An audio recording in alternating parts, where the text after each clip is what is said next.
السلام علیکم دوستو، آداب تسلیمات۔ میں انتہائی تاخیر سے آپ سے بات کر رہا ہوں۔ آج ہم بات کریں گے سیاسی جماعتوں میں جو ان کے پیغامبر ہیں، جو ان کے نمائندگان ہیں، جو ٹکٹ ہولڈرز ہیں، جو پبلک میں ان کا پیغام لے کے آتے ہیں۔ آج ہم ان کے حوالے سے کچھ بات کریں گے۔ تو ظہار حسین کامریڈ کبیلاگ، اس میں تاخیر کی معافی، اور بات شروع کرتے ہیں سیاسی جماعتوں میں قبضہ گروپوں کی، لینڈ مافیاز کی اور پراپرٹی ڈیلرز کی۔ تو احباب، ہم تھوڑی تاریخ کو اگر دیکھیں تو پاکستان جب بنا ہے تو اسی وقت زمینوں پہ قبضوں کا جو کلچر ہے وہ پروان چڑھا تھا، اور اس سے پروان چڑھایا تھا جو مہاجرین آئے تھے پاکستان میں۔ ان لوگوں نے اپنی جو پراپرٹیز، جو جائیداد وہاں چھوڑی تھی، جو چیزیں وہ وہاں اپنی مالی حیثیت کے مطابق چھوڑ کر آئے تھے، اس کا حکومت پاکستان نے اعلان کیا تھا کہ ان کو کلیم دیا جائے گا، وہ اپنی تفصیلات حکومت کو دیں۔ تو ہوا ایسے، جو تاریخ بھی بتاتی ہے، جو ہمیں آئینی شاہدین جو بزرگ تھے ان کی زبانی بھی علم ہوا، کہ جب یہ سلسلہ چلا تو اس وقت پاکستان میں امیر ہونے کا جو طریقہ تھا وہ کلیم، جعلی کلیم، جھوٹے کلیم ظاہر کر کے، جعلی کاغذات اور کرپشن اور رشوت کے ذریعے کلرک بادشاہوں سے مل کر اس طرح زمینوں کی بندر بانٹ ہوئی کہ وہ لوگ جو ادھر بہت مالدار تھے، بہت زمینیں تھیں، یہاں غریب غربا میں شامل ہو گئے، ملا ہی نہیں کچھ بھی ان کو۔ اور جو لوگ وہاں جو چلاک تھے، جو چیزوں کو سمجھتے تھے، جو اس وقت کے ہوشیار تھے، جو موقع پرست تھے، انہوں نے پاکستان کی صورت میں بہت مال سمیٹا، جس میں زمینوں پہ، گھروں پہ، پلاٹوں پہ قبضے بہت عام تھے۔ اس زمانے میں زمینیں پلاٹ تو تھے نہیں، لیکن کلچر نہیں تھا زمینوں پلاٹوں کا، لیکن زرعی زمینوں کا تھا۔ لیکن اس کے ساتھ ساتھ یہ مکان جو ہیں شہری علاقہ میں، اس میں بہت قبضے ہوئے۔ تو وہی لوگ جو ہیں جو قابض ہوئے تھے، وہ چونکہ مالی طور پہ مستحکم تھے، تو ان لوگوں نے اپنے آپ کو، تحریک پاکستان کے کارکنان بھی صف اول پہ لے کے آئے، فرنٹ لائن پہ آ گئے، انہیں ہی قومی اعزازات سے نوازا گیا، انہیں ہی ریاست عزت و اکرام سے نوازتی تھی۔ تو اس طرح وہ لوگ تھانے کچہریوں میں ایک ٹاؤٹ کلچر لے کر آئے، جس سے ہماری کمزور حکومتوں نے پروان چڑھایا اور ان لوگوں کی طاقت مضبوط ہوتی گئی۔ تو وہ زمین پہ قبضہ تھا، بیسیکلی زمینوں پہ قبضے، مکانوں پہ قبضے، اور لوگوں کا حق طلب کرنا، لوگوں پہ ظلم کرنا۔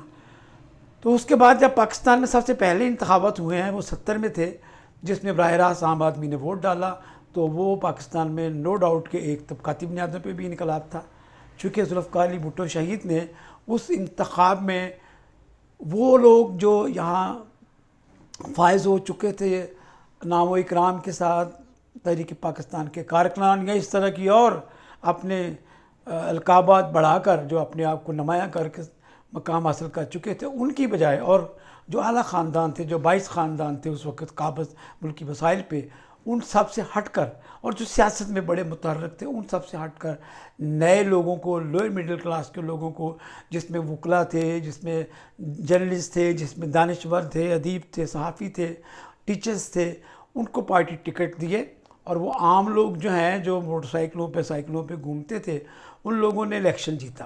اور اس طرح پاکستان میں ایک ایسی اسمبلی وجود میں آئی جس میں عام آدمی تھا۔ اس اسمبلی کے بارے میں کہا جاتا ہے، اس کے ایک معزز رکن لائٹ پور سے منتخب ہونے والے جناب شمیم احمد خان صاحب نے اپنی ایک یادداشت میں بتایا تھا کہ اس زمانے میں پنجاب اسمبلی کے ممبران سے کہا گیا کہ آپ پلاٹس لے لیں اور ایک لسٹ تیار کریں ایم پی اے صاحبان کی۔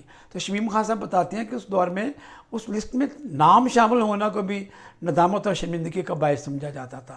تو ہم جتنے بھی ممبران اسمبلی تھے، ہم نے اوائڈ کیا نام لکھوانے سے۔ تو یہ تھی 70 میں بھٹو کی ٹکٹ پر، شہید بھٹو کی ٹکٹ پر منتخب ہونے والی اسمبلی۔ اس کے بعد جب الیکشن آئے 85 کے، تو وہ غیر جماعتی انتخابات تھے، لیکن اس سے پہلے جو کونسلروں کا نظام تھا، جس میں عوام دوست کامیاب ہوتے تھے، لیکن ماشاء اللہ اور آمرائی جو گورنمنٹ تھی، وہ اپنی چھتر چھاؤں کے نیچے لے کر، اپنے امبریلا کے نیچے لے کر ان کو میئرشپ کا لالچ دے کر اپنے ساتھ شامل کرتی تھی، اور وہ منتخب کونسلر جو ہوتے تھے وہ ایک ٹاؤٹزم کو، جس میں لوگوں کے کام کروانا، پیسے لینا، چٹی دلالی کرنا عام تھا. وہ سیاسی کارکن پیپلز پارٹی میں جو نظریاتی تھے وہ تو اس نظام کا حصہ نہیں بنے، لیکن جو موقع پرست تھے، جو عوام دوست کا ٹائٹل سے جیتے، انہوں نے بھی دوسرے لوگوں کی طرح اس موقع کو انجوائے کیا. اور انہی لوگوں میں سے 85 کی اسمبلی جو تھی غیر جماعتی، جو برادری ازم پہ اور علاقائی بنیادوں پہ، لسانی بنیادوں پہ جس کے ممبران منتخب ہوئے، اس اسمبلی میں، اس پارلیمنٹ میں جتنے لوگ بھی گئے وہ سبھی لوگ اس وقت، چونکہ قبضہ گروپ اور یہ زمینوں پہ پلاٹوں کی اور یہ ہاؤسنگ سوسائٹیز، کالونیز کا سلسلہ بھی، آبادی کا پریشر اتنا نہیں تھا، یہ کلچر ڈیولپ نہیں ہوا تھا. لیکن اس وقت جو انڈسٹریلسٹ تھے، جو صنعت کار تھے، وہ 70 کی انتخابات کی طرح ان لوگوں نے اپنا رول جو تھا وہ بڑا ڈومینیٹڈ ان کا رول تھا سیاست میں. تو 85 کی اسمبلیوں میں ایک تو جو نو منتخب کونسلر تھے ان میں سے ایک ٹیم آئی، اور دوسرا جو سرمایہ دار تھے، جو مل آنرز تھے، جو صنعت کار تھے، جو تاجر تھے، وہ اسمبلیوں میں پہنچے. اور پھر مسلم لیگ جو اس وقت تو کوئی جماعت نہیں تھی، غیر جماعتی انتخابات تھے، لیکن مسلم لیگ وجود میں جو آئی اسمبلی بننے کے بعد، تو اس نے ایک ایسے کلچر کو پاکستان میں پروموٹ کیا کہ جو بھی اسمبلی کا ممبر ہے وہ رسا گیری کرے گا.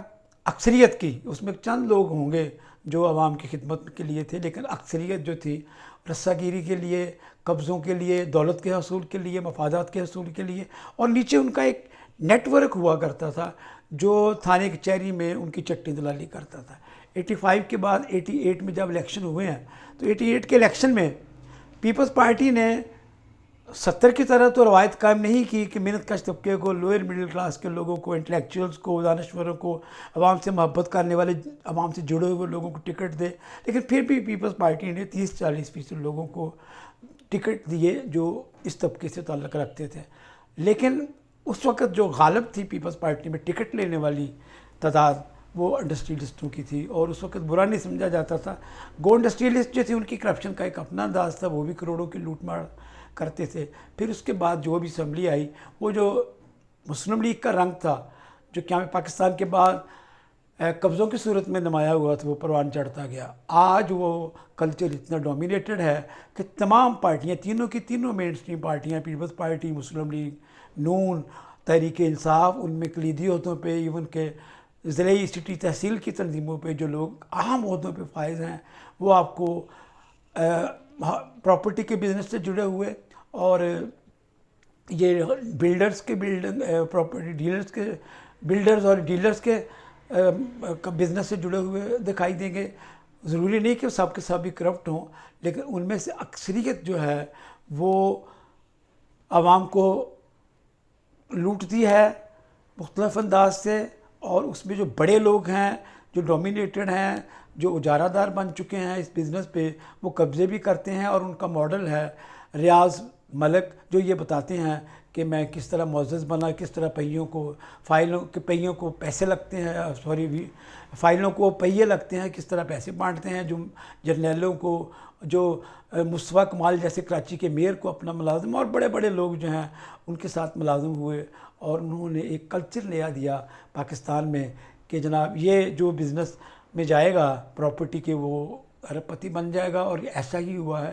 اب آپ تینوں پارٹیوں میں دیکھیں، آپ کو غالب جو ہے اکثریت عہدوں پہ، ضروری نہیں کہ سب کرپٹ ہوں، لیکن ان میں بڑی تعداد جو ہے وہ آپ کو پراپرٹی ڈیلرز کی ملے گی، لینڈ مافیاز کی ملے گی، بلڈرز کی ملے گی. اور وہ لوگ جو لوگوں کی زمینوں پہ قبضے کرتے ہیں، وہ سیاسی پارٹیوں میں اہم ذمہ داریاں ان کو دی جاتی ہیں. بہت سے نام ہیں، نام لینے میں لمبی فہرست ہوگی اور ہمارا ولاگ بھی لمبا ہو جائے گا. تو میں عرض یہ کرنا چاہتا ہوں اپنے ناظرین کو کہ ابھی دو بڑی جماعتیں جو ہیں، مسلم لیگ نون جو ہے وہ اپنی تنظیم نو سے گزر رہی ہے، مختلف ڈویژنز کی سطح پہ نئے تنظیم سازی کر رہی ہے. تو جو سیاسی کارکن ہیں گراس روٹ کے، وہ نظر رکھیں کہ کوئی ایسا بندہ ان کی صفوں میں نہ آئے جس کا ظالم کا کردار ہو. ووٹ کو عزت دینا آپ کا مشن ہے، آپ کی مشن بہت اعلیٰ ہے، ہم اس کے لیے نیک تمناؤں کا اظہار کرتے ہیں. لیکن عوام پر جو ظلم کرنے والے ظالم ہیں ان کو بھی آپ عزت نہ دیں. آپ نے اگر ووٹ کو عزت دینی ہے تو عام ووٹرز میں سے پارٹی تنظیموں کے لوگوں کو لائیے.